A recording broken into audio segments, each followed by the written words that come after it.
Bom dia. Bom dia a todas, todos e todes. Meu nome é Ana Cristina, eu coordeno algumas atividades na Casa Museu Emma Clabin. Sou uma mulher branca, de cabelos cacheados, estou usando uma blusa azul, uso óculos, 60 mais, né? Para mim é uma alegria muito grande, muito, muito mesmo, estar aqui hoje com a Lubi e com a Aline para fazer essa conversa. Vai ser uma conversa muito potente para o museu dentro da proposta curatorial desse ano. Eu vou passar a palavra para a Lívia agora, a Lívia que vai fazer a mediação dessa conversa. Agradeço muito a vocês duas. E as intérpretes de Libras, a Grace e a Asa, que estão aqui com a gente também. Um bom dia e uma boa conversa para nós. Obrigada, Cris. Bom dia, primeiramente, a todos, todas e todos que nos acompanham nessa manhã e também para quem vai depois assistir na gravação. Meu nome é Lívia Orsatti, eu sou colaboradora do Núcleo de Cursos e Palestras, coordenada, né, pela Ana Cristina Motella, que abriu aqui a nossa sessão hoje. Eu sou uma mulher branca, eu uso um óculos, eu estou com uma camisa vermelha e tenho cabelo preto liso. Então, essa atividade ela integra o Plano Anual Casa Museu Emma Clabin Digital 2024, contemplado pelo Programa Municipal de Apoio a Projetos Culturais, o PROMAC, da Secretaria Municipal de Cultura de São Paulo, e patrocinado pelas empresas Mercer e Marsh McLennan. Quero muito agradecer a Asa e a Grace, nossas queridas intérpretes de Libras, que nos acompanham nessa manhã. Esse encontro ele fica disponível mais ou menos daqui um mês no canal do YouTube da Casa Museu Emma Clabin. Então, a gente tem outros encontros lá, o encontro com a própria Lubi, que aconteceu no passado, que foi incrível, está gravado e está lá para quem tiver acesso, depois a gente vai deixar aqui o link. E nesse ano, o tema curatorial da Casa Museu é Novo Mundo, Territórios e Identidades. E por meio desse eixo, a nossa programação ela visa reavaliar os conceitos de continente americano, buscando novas leituras e perspectivas sobre a sua geografia, as suas diversas populações e manifestações culturais. Então, é nesse contexto que esse encontro também se insere, pensando essas discussões.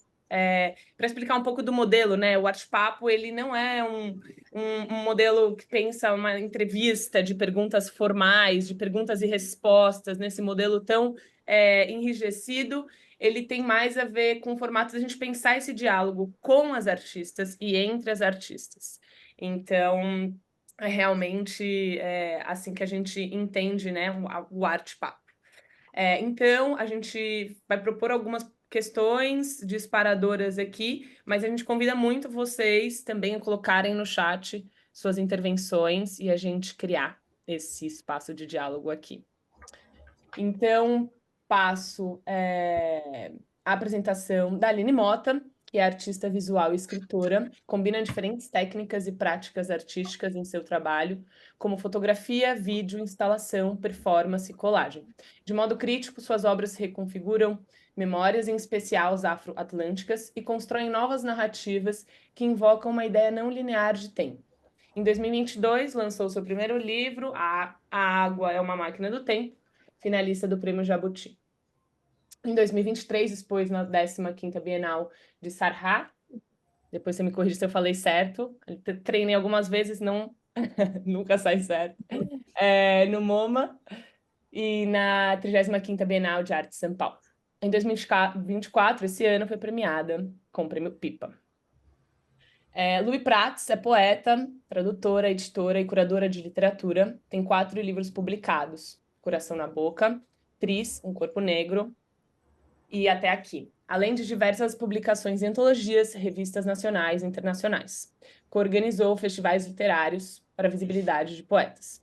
Foi jurado do Prêmio Sesc Literatura, Prêmio Oceanos e Prêmio Jabuti. É sócia fundadora e editora da nossa editora. Dedica-se às ações que combatem a visibilidade de mulheres e negros. É doutora em Psicologia do Desenvolvimento Humano pela Universidade de São Paulo, a USP. Bom, gente, é uma alegria, uma honra, como a gente já disse, receber vocês aqui. A gente estava pensando, não tenho nem roupa para esse encontro, literalmente, mas como proposta, de fato, ser esse nosso bate-papo, eu vou trazer uma primeira provocação aqui para vocês reagirem e a gente vai conduzindo esse papo. Quero abrir então com um trecho do Roda Viva de 2021 com uma fala da Conceição Evaristo, que eu acho que ela é bem emblemática, e ela diz assim, eu vou ler. A escrita é um ato de resistência, como essa escrita de mulheres negras revela, inclusive, a busca por marcar ou explicitar uma trajetória histórica da comunidade negra e afrodiaspórica, que a ciência, que a história como ciência despreza, inclusive como um ato de fundação pessoal de sujeitos da nacionalidade brasileira. A literatura nos coloca mais dentro da nacionalidade brasileira do que a própria ciência histórica. Então, pensando aqui, né, com a Conceição, na escrita como... A gente está pensando muito em identidade, a gente está pensando em território, a gente está pensando em subjetivação nesses processos, né, que, enfim, o trabalho de vocês também toca. Uma primeira provocação, assim, se a gente pudesse pensar um pouco no processo da literatura, nessa reivindicação e na constituição de identidades, seja ela na dimensão coletiva ou seja ela na dimensão pessoal, como é que vocês enxergam isso? E como é que isso atravessa a produção de vocês? Então, Aline, Lube, para a gente abrir um pouco a sessão. Vamos lá.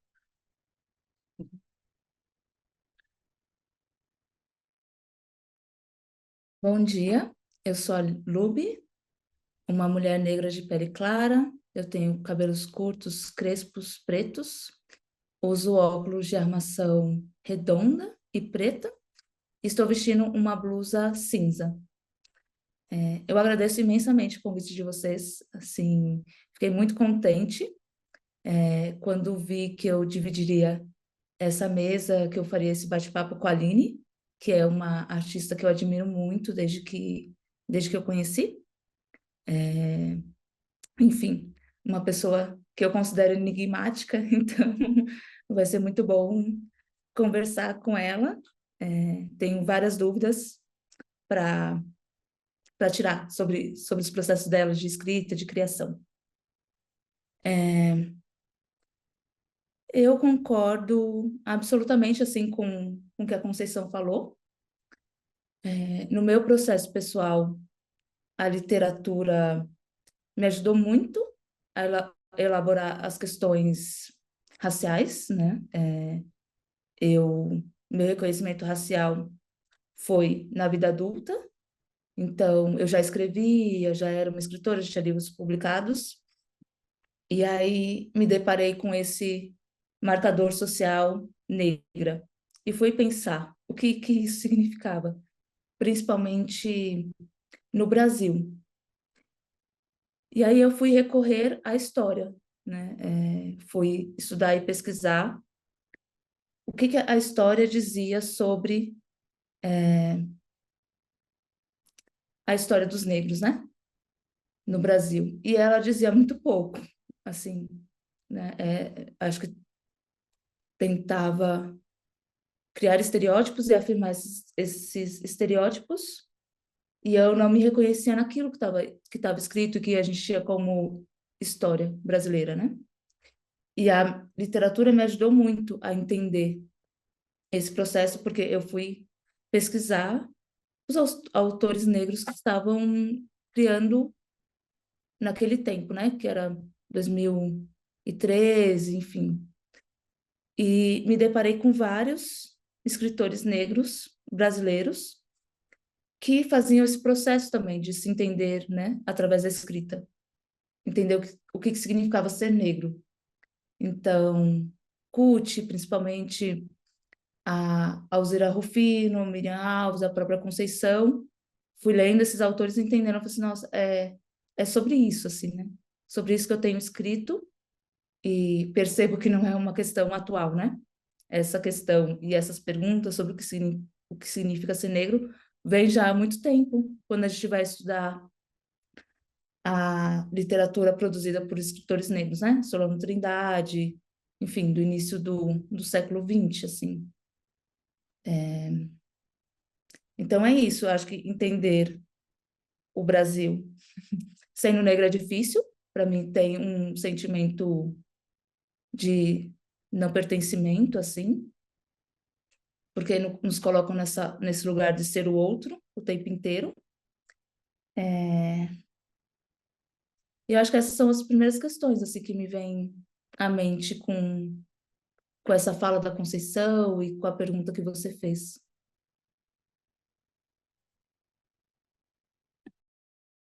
Oi, todo mundo. Bom dia, boa tarde, boa noite, dependendo da hora que a pessoa for assistir.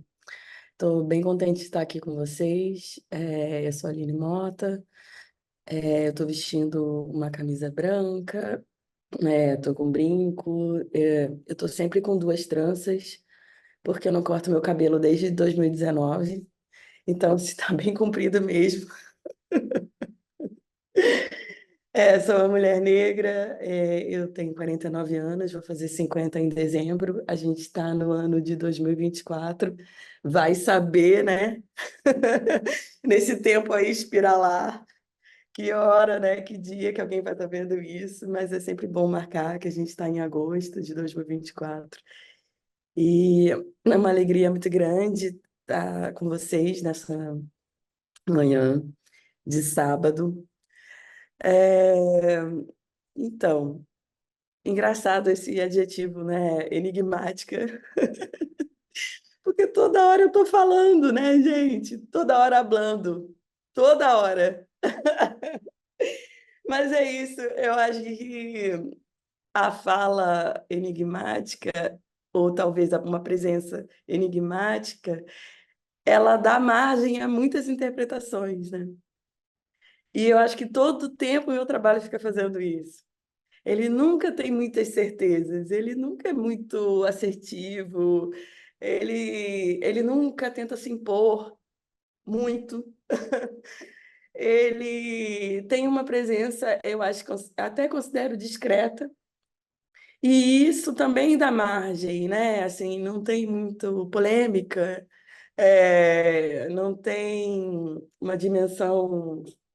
é, Essa dimensão hoje em dia, né, dessa presença, às vezes até um pouco massiva nas redes, ou uma tentativa disso. Então, realmente, ele fica nesse mundo, né, ou nesse espécie de vaso, né, que eu criei para ele estar, e que as pessoas podem partilhar, né, do que tem dentro desse vaso, né, do que tem dentro desse conteúdo, assim. Eu vejo muito dessa forma. E respondendo a sua pergunta sobre essa questão da literatura, eu tenho esse livro, é meu primeiro livro, é um livro que foi lançado como poesia. Eu, sinceramente, não sei se eu considero de fato um livro de poesia. É um livro que tem vários gêneros literários. E eu acho que parte também dessa constatação um pouco da Conceição, de marcar presença também na literatura. E isso era uma vontade que eu tinha.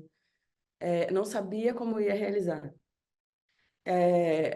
porque eu também não me via tão inserida nesse meio literário, por conta de todas essas questões que a Luby acabou de falar. Eu crescendo, imagina, cresci nos anos 70, o Brasil ainda vivia, assim, uma ditadura. Tem questões históricas também, né, que passam o meu corpo, o meu reconhecimento também desse pertencimento racial, que também veio tardiamente. Eu acho que é uma coisa geracional, né? Vou fazer 50 anos, vocês imaginam como era, né? E eu venho também de um casal interracial. Meu pai branco, minha mãe negra. Então, também, tinha todas essas questões. E o livro, num dado momento, numa certa sessão, fala sobre isso. Fala sobre exatamente essa criança que se vê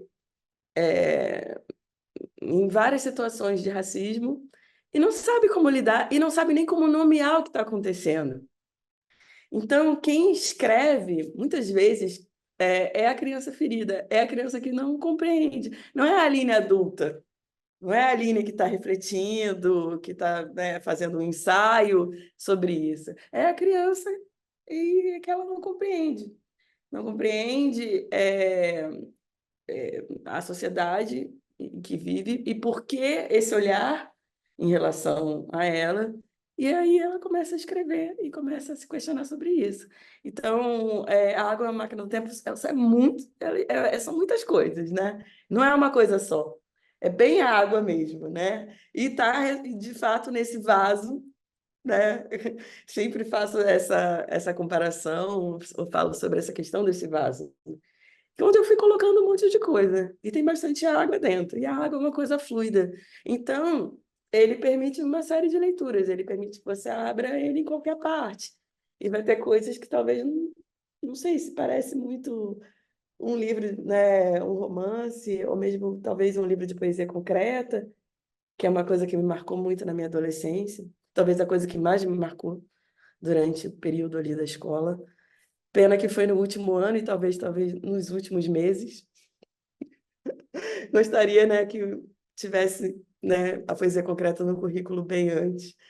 Teria feito uma transformação bem grande na minha vida. Então é isso. Era uma vontade também de me inscrever nesse espaço da literatura, do meu jeito,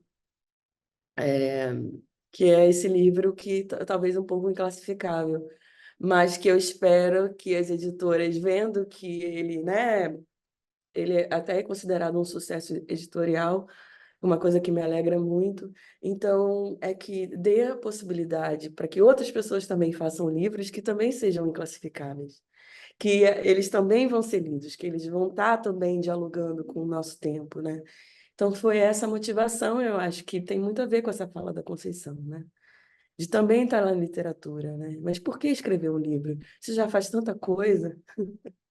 É porque o trabalho também quer se expressar dessa forma, né? E também quer comunicar. Ele quer comunicar para vários públicos, né? Se é o público leitor, então também tem esse livro, né? Se é o público que vai ao museu, também tem trabalhos que estão lá, né? Essa fala também é uma espécie, né, de performance, de fala pública, que é uma coisa muito importante e é uma coisa que a gente, né, nós, como pessoas negras, estamos sempre, né, às vezes nessa arena, estamos ali colocando, né, a cara, a cara no sol, às vezes a cara para bater também, mas é isso, né, é estar em todos os espaços e abrir esse diálogo, né, para cada vez mais gente, cada vez mais leitores, cada vez mais escritores, cada vez mais pessoas nessa arena pública. Acho que é isso. Gente, se deixar, eu vou dar a resposta de 20 minutos e já vai acabar a conversa. E pior que vai mesmo, né? Que a gente só vai até meio-dia. Já foi 24 minutos.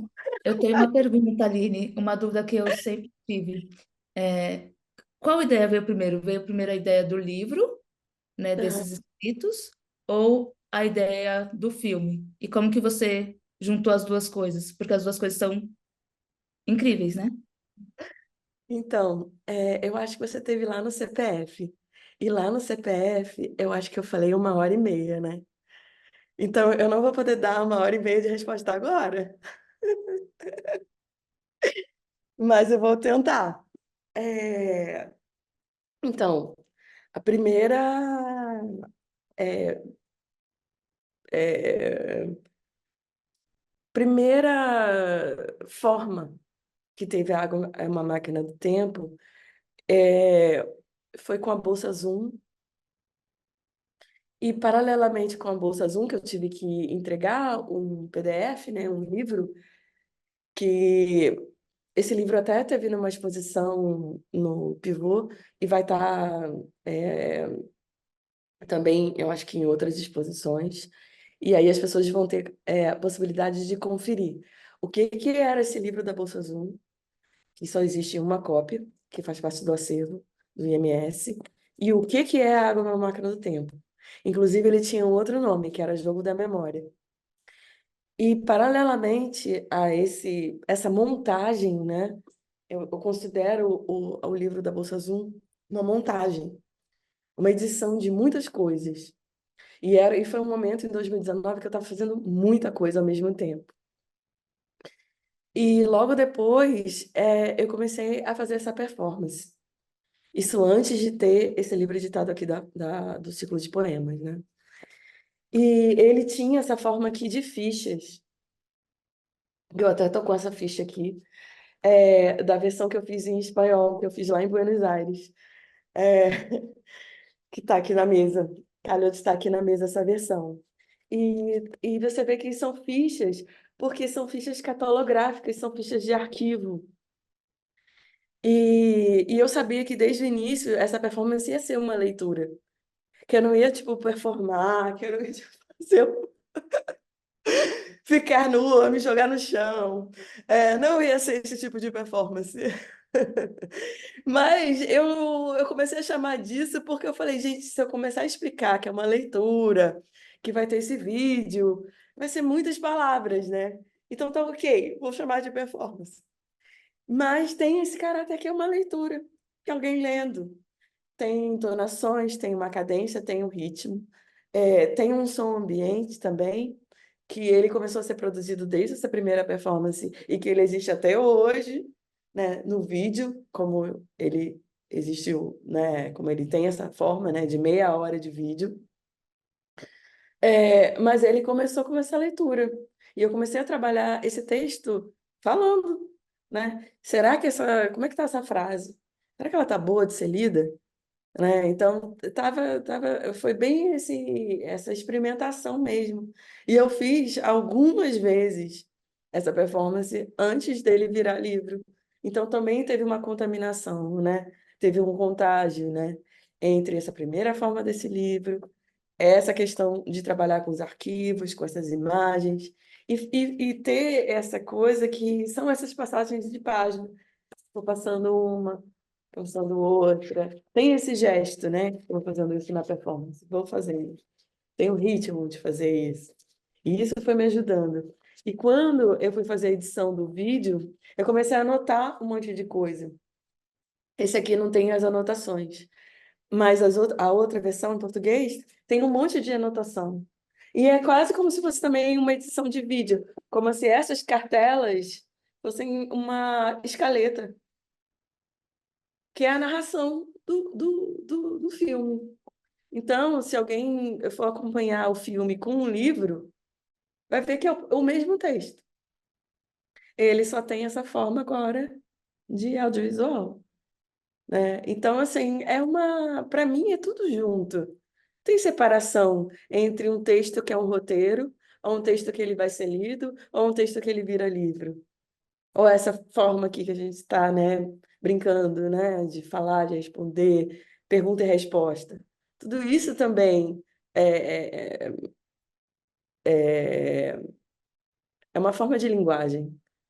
Então, o que me interessa é a linguagem e como isso vai estar no mundo. Então, cada vez ele vai se expressar, se ele vai se manifestar de uma forma. Mas, para mim, é uma coisa é, que eu vejo a arte de maneira integral mesmo. Ele nunca vai ser só uma coisa. Acho que todos os trabalhos, se alguém entrar no site e dar uma olhada neles, eles vão ter várias dimensões. Eles não vão ser só uma coisa. Porque, para mim, é a maneira como eu vejo, né? E agora eu consigo também expressar isso, né? Depois de bastante tempo, uns 20 anos aí gestando o que eu queria fazer e nem sabia como isso está no mundo de maneira bastante prática, que é uma coisa até que eu acho que a gente pode conversar, que eu acho muito importante, que é como que a gente se sustenta, como que a gente paga as contas.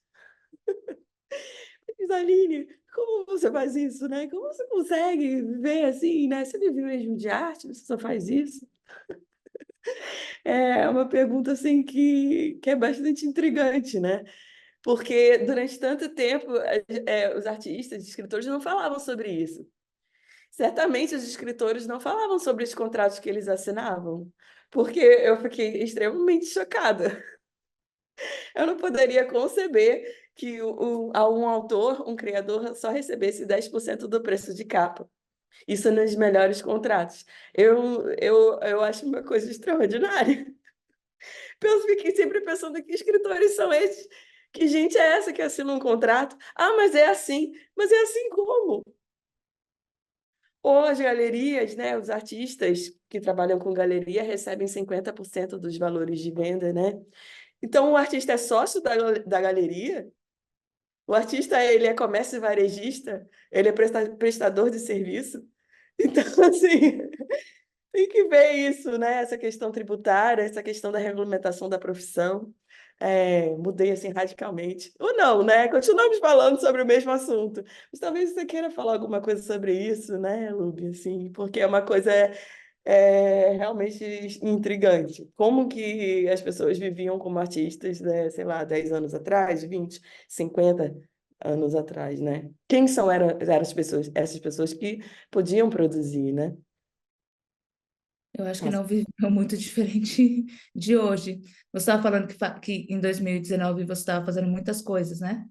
E eu pensei, poxa, todos os artistas negros que eu conheço estão fazendo muitas coisas. Muitas coisas ligadas à arte e muitas coisas fora disso, porque a gente precisa se sustentar, né? Para a gente produzir, a gente precisa ter uma casa, ter alimento, ter saúde, enfim, várias questões. E eu acho que essa questão dos direitos autorais no mercado editorial é uma coisa absurda, assim, absurda mesmo. Tanto é que eu ganhei o PROAC com Corpo Negro. E foi a primeira vez que eu senti que a minha escrita era um trabalho, porque estava sendo remunerado, né? A produção estava sendo remunerada. E eu decidi publicar pela minha editora, justamente porque, enfim, eu não queria ganhar 10% do preço de capa, para mim era inviável, né? De uma produção que, para mim, era tão íntima, né? Que veio assim, veio das minhas entranhas, né? Veio das minhas questões, é um trabalho íntimo, né? E eu não queria vender isso para uma editora, né? Se eu não me engano, tem o MC da Fala, naquela música Orra, né? Se alguém vai ganhar dinheiro com isso, então que seja eu, né? Se alguém vai ganhar dinheiro com o meu trabalho, então que seja eu. E é isso, assim. Foi uma escolha que eu fiz e eu acho que foi uma escolha acertada, né? Poder cuidar do meu trabalho, né? Poder negociar onde ele vai ser publicado, né? Os países em que ele vai ser publicado, enfim, quem vai traduzir, essas coisas. Ser mais dono, né? Disso. Luby, tava pensando aqui, enfim, tem um roteirinho aqui, mas né, as coisas vão acontecendo. Você que também é tradutora, né? Que, enfim, faz todo esse processo de tradução, que agora esse livro está sendo traduzido, né? Para o mundo inteiro e tem que ser lido. Como é que é ver um pouco assim, esse lado inverso, né? As pessoas te traduzindo esse livro. Como é que está chegando isso para você nessas diferentes línguas e línguas que, enfim, muitas vezes, né? A gente, enfim, não fala. Como é que é esse processo para você que tem uma apuração com cada palavra, né? Que tem todo esse cuidado com a linguagem. Como é que é ver esse processo de tradução com algo que não necessariamente você está sabendo como é que está chegando para o outro lado de lá, né? Como é que tem sido isso para você? É. Os processos de tradução foram muito interessantes porque partiram das pessoas que leram o livro. Então, tradutores que leram e falavam assim, nossa, isso precisa chegar aqui no meu país. Ou de editoras, né? Então, a primeira tradução foi para o espanhol, e aí eu fiz a tradução com a Martina, Então a gente sempre trocou muito, assim, sobre as escolhas, enfim, coisas que eu achava que não, que não cabia, e aí a gente foi construindo. Daí veio a tradução pro inglês, e aí eu também acompanhei o processo, e aí li e falei, bom, é isso mesmo. E aí vieram as traduções que eu não tinha, sim, como avaliar, eu tinha que confiar nas pessoas que traduziram, né? Para o francês, para o croata, para o italiano, para o alemão, eu acho que são essas. Isso. São esses idiomas. E, curiosamente, todos os meus tradutores são brancos. Porque eu acho que é essa questão, né, de ler, de querer que o trabalho esteja no seu próprio país, e quando a gente fala sobre acesso a estudo de idiomas, a gente sabe que é uma questão, tirando como exemplo o Brasil, assim, que a população negra muitas vezes não tem acesso ao estudo de outras línguas, tipo, estudo para ser fluente, né, em outra língua, para poder fazer esse trabalho de tradução. Então, é uma coisa que eu tenho, assim, muito já tranquilizado, assim, no meu coração, né, de que as pessoas que traduziram são pessoas que eu confio, e deixar os poemas seguirem seu próprio ritmo, né? Seguir os seus próprios caminhos. Atualmente a gente está conversando, eu estou conversando com os tradutores do alemão, para o alemão, que foram poetas que eu conheci num festival na Argentina, né? E aí a gente está nessa troca de perguntas sobre o que isso quer dizer, sobre até mesmo o estilo, né? Porque as outras traduções seguiram a minha escrita. E aí eu escrevo com minúscula. E aí eles me disseram, bom, no alemão, a gente sempre inicia a frase com letra maiúscula. O que a gente pode fazer? E eu falei, bom, o que a gente pode fazer é manter com minúscula. E quem lê que lide com esse incômodo, porque se eu ler um poema meu com maiúscula, eu não vou reconhecer que esse poema é meu, né? E aí são essas discussões que são riquíssimas e que me fazem pensar nas escolhas que eu fiz, né? Como linguagem, tipo, porque essa palavra, o que você quer dizer com isso? E aí eu vou pensar, né? Tipo, como que eu fiz essa escolha? Se foi uma escolha pela imagem da palavra, se foi uma escolha por construção dentro do poema, né? Enfim, eu gosto muito desse trabalho de tradução, porque me faz pensar.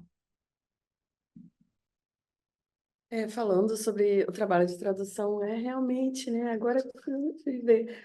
Tem o História tem. Tá com maiúsculo, mas todo o livro, né? É porque para separar a história da história. É verdade. Que legal. Que coisa, né? Realmente. Que desafio. E como foi para você? Porque A Água é uma Máquina do Tempo também foi traduzido e publicado na Argentina, né? Acho que deu uma E travada, aqui, Aline travou. Ah, voltou. Aí. Ah, é, eu até peguei aqui. Ah, Aline, acho que deu uma travada de novo. Só para mim ou para vocês também? para mim também. Ah, tá. Voltou Ah, agora. voltamos. Voltamos. É, tem essa capa, as capas são bem parecidas, né? Porque também até veio de uma instalação que a gente fez lá na Bienal, que é bem curioso. Sempre quando a gente vai colocar um trabalho no espaço, tem várias adaptações, e eu achei que o corredor que foi planejado, ele era muito grande, para as pessoas entrarem na obra. Então, eu pensei, não, eu tenho que colocar uma outra obra aqui. E acabou que ficou esse círculo vermelho, e que ficou viralizou um pouco assim no Instagram, pelo menos das pessoas que foram à Bienal, que foram até o terceiro andar e que tiveram paciência de entrar ali na sala e ficar ali um tempo. Eu devia ter até feito mais isso, uma coleção de pessoas que fizeram foto nesse círculo vermelho, e até me falaram que no Tinder tem várias pessoas que a foto... eu não sei, gente, eu só ouço falar. Que tem esse círculo vermelho, porque era uma luz bem suave, bem bonita, deixavam as pessoas bonitas. E mal sabia elas o que que elas iam encontrar se elas assistissem o filme, né? Então a gente faz de tudo para atrair um público, tudo! Tudo mesmo. Porque a gente quer, né, que as pessoas saibam que a arte realmente está ali, que não é uma coisa hermética, que não é uma coisa difícil, e que aquela meia hora vai passar bem rápido. Ou não, né? Depende, teve todo tipo de reação às pessoas aquele filme, né? Como eu recebo também muitas reações de pessoas é, da leitura do livro. Mas o que eu queria falar da tradução aqui para o espanhol, tem essa tradução também para o inglês. Ele não foi lançado ainda comercialmente, é só uma versão que eu fiz especial. A capa é bem diferente, essa capa foi eu que desenhei, né? É, Porque vem de um frame de vídeo que tem a trilogia de filmes que tem esse mar azul que faz uma costura e tal. Enfim. É, mas o que eu queria falar sobre a tradução eu trabalho todo o tempo com tradução, não só do livro, mas de todos os outros trabalhos, porque tem legenda, e tem aspectos muito finos, assim, muito interessantes. O espanhol, por exemplo, que é uma língua tão próxima nossa, e isso faz a gente repensar todas as categorias raciais, né? Por exemplo, como é que a gente vai chamar pardo, né? Que é uma palavra, né, no livro que ele está num contexto do século XIX, e é um contexto que a gente continua usando no século XXI. Em espanhol ficou uma coisa pejorativa. E em alguns momentos, nesse livro, por exemplo, a gente acabou usando morena, que é uma coisa bem difícil para nós também aqui no Brasil, mas naquele contexto ali na Argentina fazia sentido. Mas num outro trabalho meu, que é o Filha Natural, que fala sobre uma fazenda, é, em Vassouras, a gente acabou em espanhol usando a palavra pardo, porque estava dentro de um contexto ali também, entendeu? Que fazia sentido usar a palavra pardo. Então são coisas tão finas, né? Agora ele está sendo traduzido, esse trabalho Filha Natural, por exemplo, ele está sendo traduzido para o francês. E como é que a gente está fazendo? Olhando Martinica, olhando essas palavras, né? Por exemplo, Casa Grande, Senzala, Terreiro de Café. A gente está olhando para Martinica e Guadalupe. E quando eu fui fazer também essa mesma tradução para o inglês, a gente olhou o contexto do sul dos Estados Unidos. Então, fazenda virou plantation, por exemplo, né? Não virou farm, sei lá, fazenda. Então, assim, são contextos históricos que estão envolvidos dentro da temática que a gente trabalha, e a gente tem o francês, que não é o francês de Paris, né? Mesmo que os franceses sejam tão colonialistas dentro do próprio país e não aceitam outros franceses, né, outras línguas derivadas do francês como línguas oficiais. Então, é uma coisa também bem interessante, né, de ver a norma culta, a língua oficial dos países francófonos em África, né? Então, assim, é navegar também sobre não só as línguas, mas o contexto em que elas foram usadas e como isso volta para a gente, como autores. Né? Eu comecei a repensar uma série de categorias, né? Uma série de modos de falar sobre isso a partir dessas traduções. Então, também alimenta o trabalho, né? Lidar com os tradutores e lidar com os contextos históricos de outros países. Tem uma questão interessante sobre a tradução de um corpo negro. Quando a gente estava fazendo a tradução para o espanhol, tem um verso, né, que fala: Quando eu estiver superado, eu sei que balas perdidas atingirão meu corpo, este eterno alvo. E alvo, em espanhol, é blanco. E aí eu fui conversar com a minha amiga, eu falei assim, mas por que você está usando branco aqui e tal? Porque eu fiz associação com a cor. E aí ela falou assim, porque alvo é branco. E eu fiquei assim, nossa, como ler é diferente, né? Tipo, ler atingir o meu corpo, este eterno, por exemplo, branco, né? Eu fiquei pensando muito a respeito disso, assim, se a gente conseguiria achar outra palavra, enfim. E no fim ficou branco mesmo. Porque é isso, né? Questões de contexto, de construção de linguagem, né? E ainda mais quando a gente pensa no espanhol, a gente tem muitas palavras similares que têm um contexto diferente, né?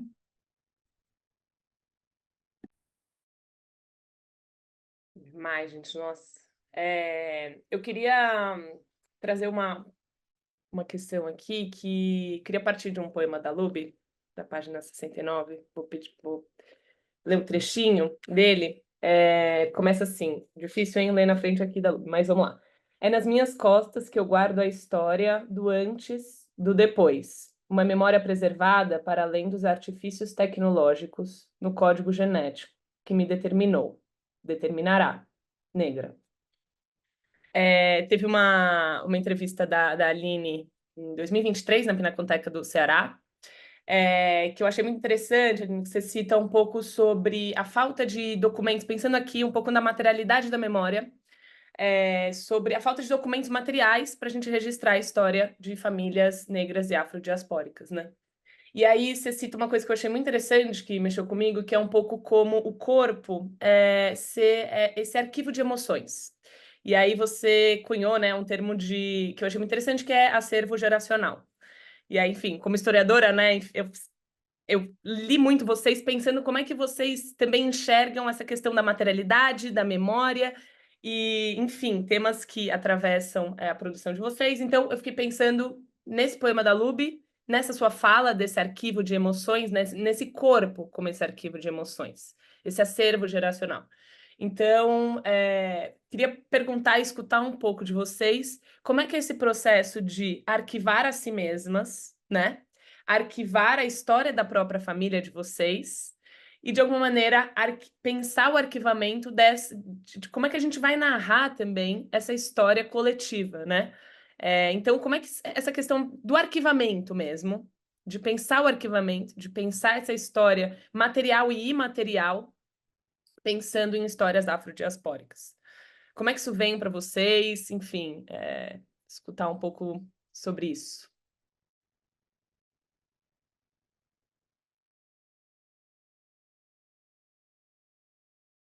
Essa é uma pergunta muito complexa. E assim, é difícil dar respostas curtas para uma pergunta que leva a gente para tantos lugares. Assim, eu, como Aline, acredito muito no corpo como esse arquivo de memórias que não são nossas. Tem uma poeta, Neide Almeida, uma poeta negra, viva, que ela tem um poema que fala sobre isso, né? Ela fala, minha mãe tem medo do mar, né? O que guarda nesse medo? Será que é a memória, as memórias da, as memórias do trânsito atlântico? E esse poema, para mim, ele é a síntese, né? De como a gente pode reagir e reage à história coletiva, que a gente não viveu, mas que traz marcas até hoje nos nossos corpos, né? E nas nossas histórias. E eu acho que a gente vai lidando com isso a partir das descobertas que a gente faz, né? É isso, saber que houve a escravidão.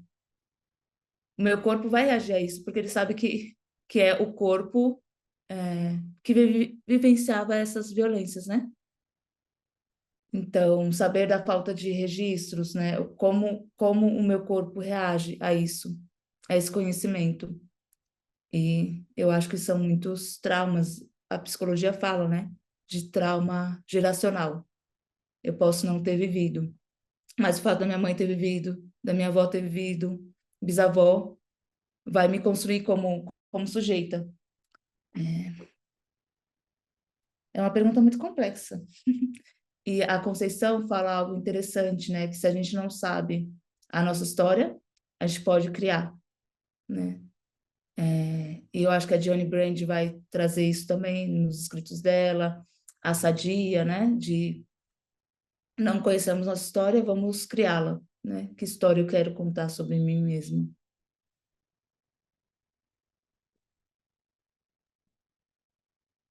Aí eu quero ouvir a Mini. Nossa, posso dar uma resposta muito longa, mas vou tentar, né? É, sempre é uma pergunta bastante recorrente sobre essa questão documental. Como é que eu consegui esses documentos? Como que foi isso? Olha, eu faço um convite a todas as pessoas negras que procurem a história das suas famílias.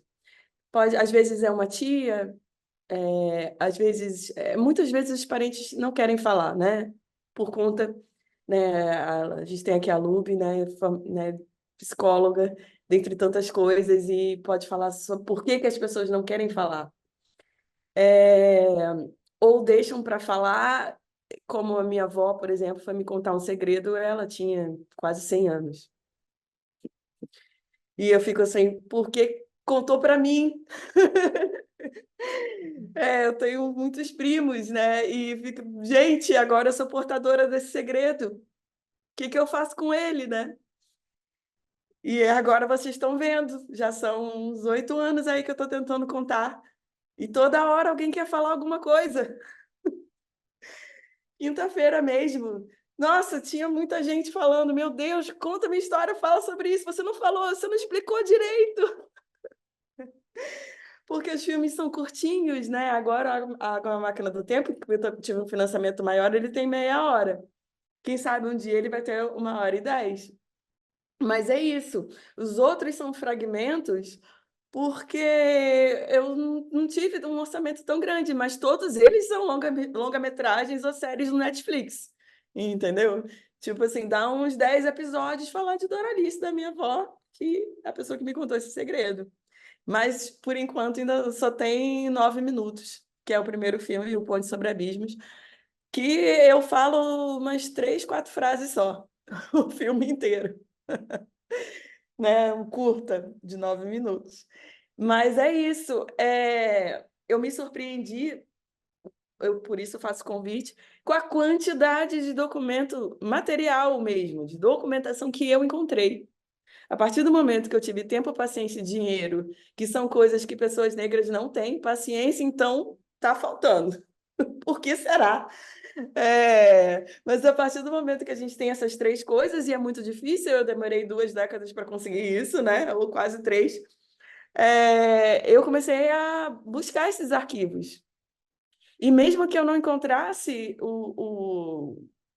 algo que fosse da minha família mesmo, era tanta outras documentações de outras famílias, de outras pessoas negras, que eu acabei também usando isso, né, para contar uma história. Só porque está bastante recente e eu estou refazendo esse livro aqui, que só tem também um, que tem essa capa. Essa capa é bem enigmática, né? Essa é a capa do livro. Não sei se seria um sucesso comercial, né? Um livro que tem essa capa não tem nem título. Enfim. E aí começa a contar a história, né? Que são as carinhas, que sou eu sempre criança, né? Que é uma coisa bem banto, uma coisa bem com Angola, né? Do mais velho para o mais novo. E vai contando, gente, quem será a Francisca, né? E tem um ponto de interrogação. E a partir do momento começa um monte de coisa, né? Gente, será que a Francisca é a Francisca desse documento? História de Vassouras. E aí, gente, será que a Francisca está nessa foto? Que foto é essa? Que varanda é essa? Tem esse padrão aqui da varanda, né? O padrão da varanda que é a capa. Enfim, só um exemplo aqui, né? A gente podia ficar muito tempo. Como é que eu fui fazer esse livro? Que gerou também uma performance, que gerou um filme, que gerou uma série de fotografias, né? Que é essa busca por essa Francisca, a minha tataravó. Mas o que eu queria dizer é isso. Tem muita documentação, sim, mas nunca teve isso, né? Esse olhar dessas pessoas sobre essa documentação.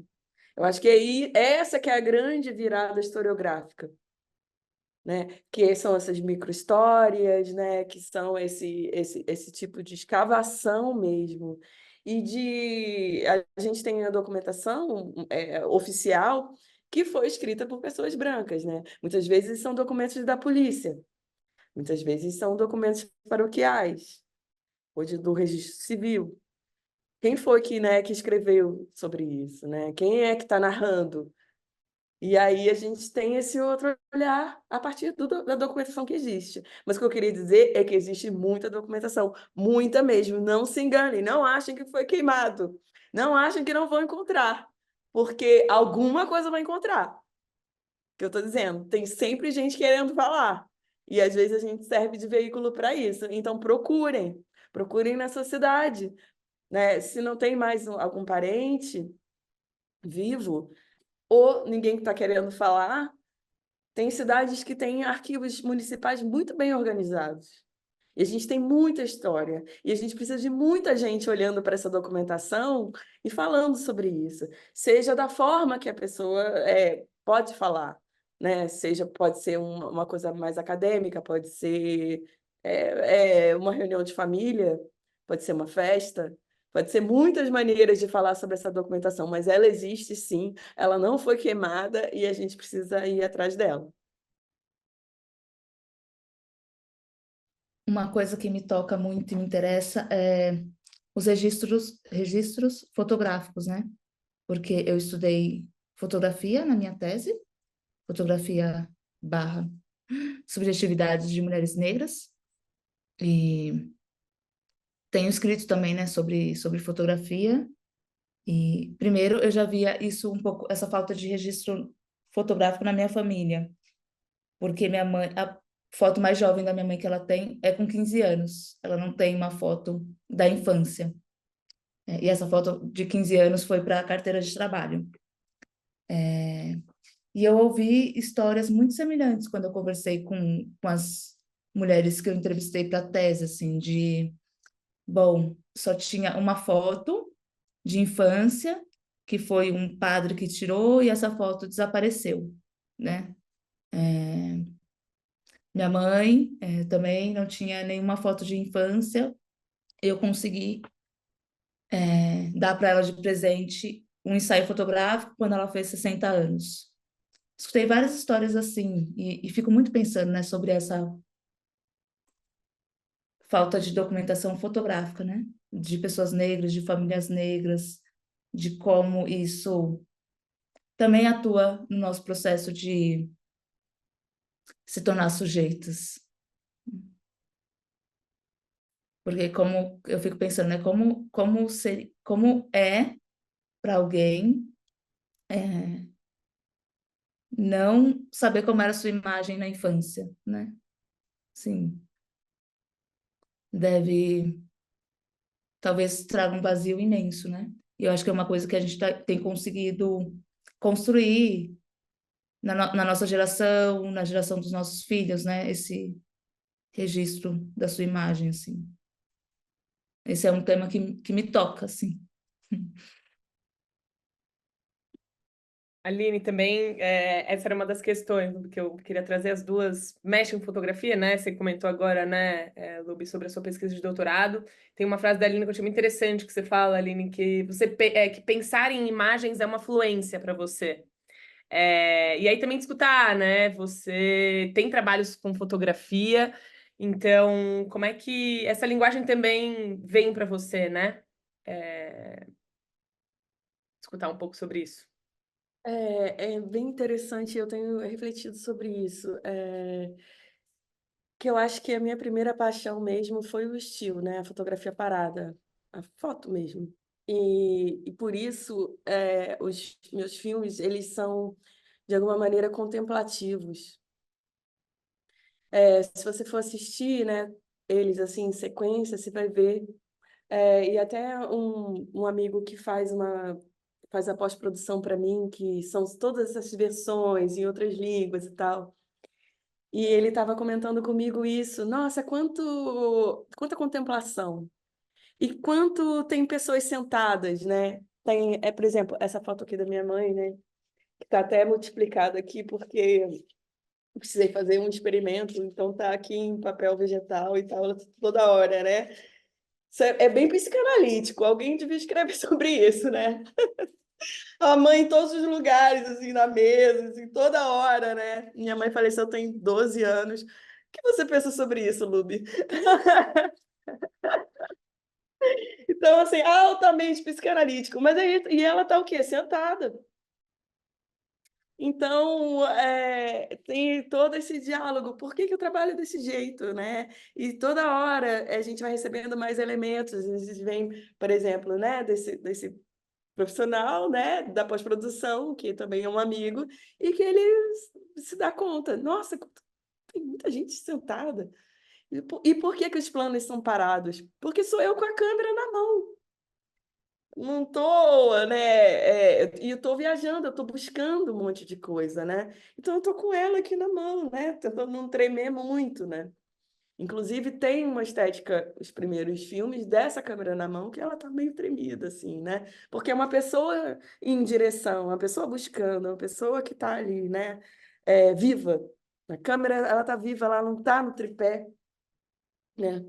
Então tem isso, né? Muitas vezes essas sujeitas, adoro isso no feminino, peguei agora, da Lube. Essas sujeitas estão talvez paradas, né? Estão sentadas e a câmera está viva ali. Mesmo que ela esteja fixa na mão de alguém, ela está um pouco buscando, ela está tateando um monte de coisa, né?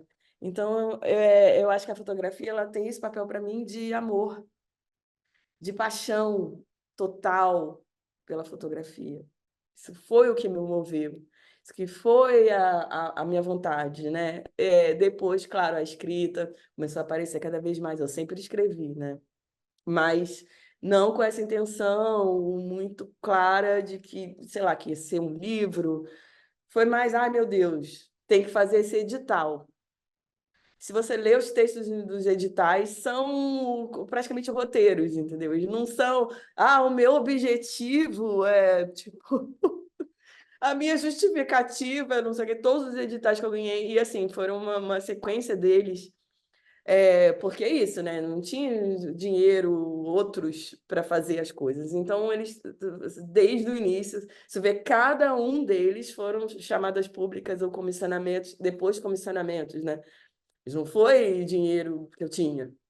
Eu não tinha nem equipamento profissional até 2016, né? Quando foi que eu ganhei o maior e o primeiro edital, que foi o do Rumos, né? Então, assim, eu já tinha todo um treinamento disso, né? Fui continuista, trabalhei com cinema 15 anos. Então, tinha toda a coisa formal, eu sabia como fazer, mas eu não tinha nem os meios mais profissionais para fazer isso. Mas também não impedia de criar. Nunca foi também um impedimento. Foi um impedimento de como o trabalho ia se expressar no mundo, né? Como que as pessoas, que forma ele teria e como as pessoas poderiam abraçá-lo, né? Isso era um impedimento, mas a criação nunca foi. Eu sempre falo para as pessoas, mas eu não, eu tenho que, sei lá, tenho um trabalho, eu não posso me dedicar a isso. Sim, eu entendo, né? E durante 15 anos eu tive que acordar 4h30 da manhã e ir para o set de filmagem e trabalhava 6 por 1. Então, assim, era essa a minha vida. E hoje você vê a quantidade de trabalho. Isso veio tudo de uma vez porque eu estava pesquisando há muito tempo. Mas isso nunca impediu a criação, nunca impediu a vontade de fazer. Então, é sempre esse estímulo de continuar fazendo do jeito que dá. Ah, mas eu não tenho câmera. Ah, não sei, então dá seu jeito, né? Ah, mas eu não tenho isso, eu não tenho aquilo. E para pessoas negras é sempre, né, uma questão, e uma questão muito séria, né? Por isso eu fico falando de regulamentação da profissão, fico falando de auxílio-doença, auxílio-desemprego, fico assim, bem CLT. Mas peraí, mas o artista não é um empreendedor? Não, não é não, gente. Ele nem sabe. Ele tem que aprender educação financeira, tem que aprender um monte de coisa. É uma empresa, como assim? Então, eu fico sempre martelando coisas bem práticas, porque eu sei quanto tempo demorou para mim, né? Então, eu fico. Eu espero que a gente, como país, consiga se organizar para que não seja tão difícil, porque não precisa sofrer também, né, gente? Ah, não, tem que ser um sofrimento. Não, não acredito em nada disso. Para mim, infelizmente, foi. E em muitas instâncias continua sendo. Mas isso não pode impedir a criação, porque a gente precisa muito de novos olhares, de novas vozes, né, de pessoas criando um novo imaginário do que é a experiência negra no Brasil. A Bell Hooks fala isso, né? Ela deixa um convite para a gente no Olhares Negros, né? De criar a partir da nossa perspectiva, criar imagens. Eu chamei de imagens libertadoras. Ela usa esse termo, mas ela não conceitua. Ela não explica o que que é. E aí eu acho que é simplesmente essas imagens que conseguem nos libertar dos estereótipos, né? Eu falei sobre isso na tese e, enfim, a fotografia me foi uma surpresa muito. Esse amor, né, pela fotografia foi uma surpresa e eu acho que começar uma trajetória como fotógrafa é algo que me interessa, assim, não ficar. Eu acho que tem coisas que não são ditas pela escrita, né? Não são ditas pela oralidade, né? Tem coisas que a gente só consegue materializar visualmente.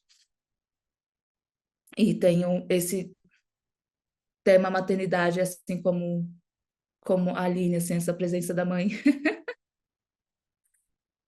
Então, eu tenho escrito sobre isso, assim, sobre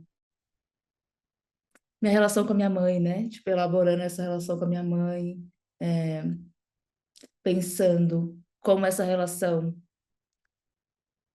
criou a minha maternidade, né? Minha maternidade negra. E, enfim, são temas que têm mexido bastante, assim, comigo. E meu próximo livro é sobre maternidade negra, memórias, maternidade negra. E tenho planejado também ensaios fotográficos com mães negras, né? Pensar como elas se relacionam com seus filhos. Lubi, quando vem o livro aí e o ensaio, a gente já tá curiosa. Olha, se eu tiver dinheiro para fazer, o livro tá mais próximo, acho que sai no ano que vem, tá? O ensaio eu tenho me programado para fazer no ano que vem, os ensaios, né? Mas depende muito de, é isso, ter dinheiro, né? Para bancar esse tempo, esse tempo de produção, de pesquisa. A Aline falou, né? Eu levei muito tempo para pesquisar e saiu tudo ao mesmo tempo.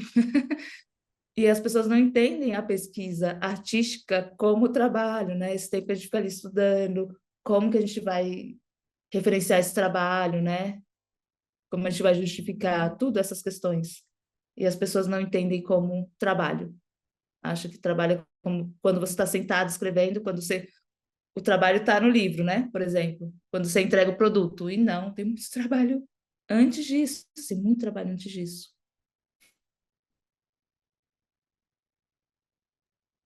Obrigada, Lubi. Bom, gente, a gente já vai se encerrando aqui, nosso horário. Bom, eu ficaria aqui até à noite, batendo papo. Tem um milhão de coisas e perguntas que, enfim, eu gostaria de fazer para cada uma de vocês. E que bom que elas não encerram aqui, porque de alguma maneira a gente continua acompanhando os trabalhos e, enfim, as produções de vocês e muito próximo daquilo que está acontecendo. Então, as últimas palavras de vocês, Aline, Luby, para a gente encerrar. Agradecer quem participou também, quem esteve com a gente essa manhã, quem vai assistir a gravação, as nossas intérpretes de Libras, Asa e Grace. E as últimas palavras finais ficam com vocês. Muito obrigada, foi uma honra, um privilégio. A gente já sai daqui super aquecido e movimentando 1 milhão de ideias. Obrigada, gente.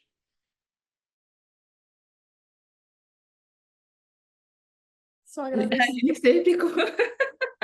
Sempre com olhinho. Para agradecer, Bom, sempre feliz, né, de estar aqui. E é isso, gente. Vamos fazer e vamos para, né, continuar com vitalidade fazendo, né? A gente tem muita coisa para fazer. Até cansado, né? Sábado de manhã estamos aqui hablando. bom, quero agradecer a essa conversa, a sensação de que acabou de começar, né? A conversa acabou de começar, assim. Bom que a gente pode continuar, enfim. Quero agradecer a presença de quem esteve aqui escutando, agradecer a Grace e a Asa pela interpretação em Libras, é um trabalho extremamente importante, né? Para trazer acessibilidade, para que outras pessoas possam